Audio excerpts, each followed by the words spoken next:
이런 상황에서 트럼프 미국 대통령이 의미심장한 발언을 내놨습니다. 올해 안에 북한 김정은 위원장을 만날 수 있다, 이렇게 말했습니다. 연내 3차 북미 정상회담이 성사될 수 있을지가 당장 관심사로 떠올랐습니다. 워싱턴을 연결합니다. 김은규 특파원, 먼저 올해 안에 북미 정상회담, 이 발언이 어떤 맥락에서 나온 건지부터 따져볼 필요가 있겠는데 올해 안에 하겠다는 겁니까? 아니면 가능하다는 겁니까? 네, 백악관에서 기자들 질문에 트럼프 대통령이 답한 말입니다. 먼저 들어보시겠습니다. You will meet Kim Jong-un sometime this year, Mr. President?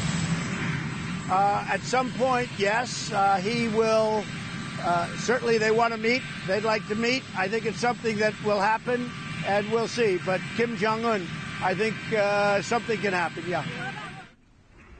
김정은 위원장을 올해 안에 만날 뜻이 있다는 거고 김 위원장도 그럴 것이라는 트럼프 대통령 자신의 판단을 이야기한 겁니다. 네, 올해 안에 만날 뜻이 있다.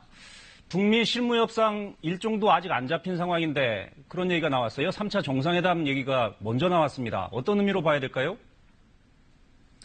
네, 북한은 최선희 외무성 부상이 이달 말에 실무협상에 나설 수 있다고 말했습니다. 트럼프 대통령은 볼턴을 경질했습니다.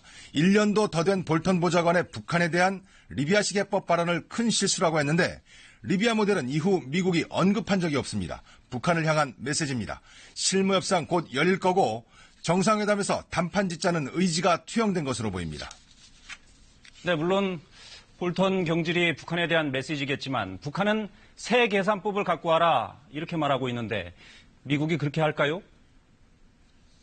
트럼프 대통령도 조건을 건 북한의 요구에 어떻게 할 거냐는 기자 질문을 받았습니다.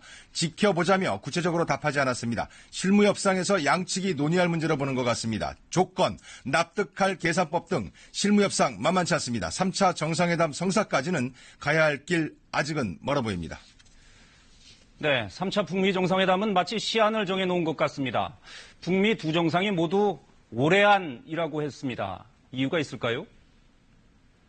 김정은 위원장이 먼저 올해 말까지 미국의 협상안을 기다리겠다고 말한 바가 있습니다. 미국의 정치 일정을 고려한 것으로 보입니다. 내년부터 미국은 대선 국면입니다.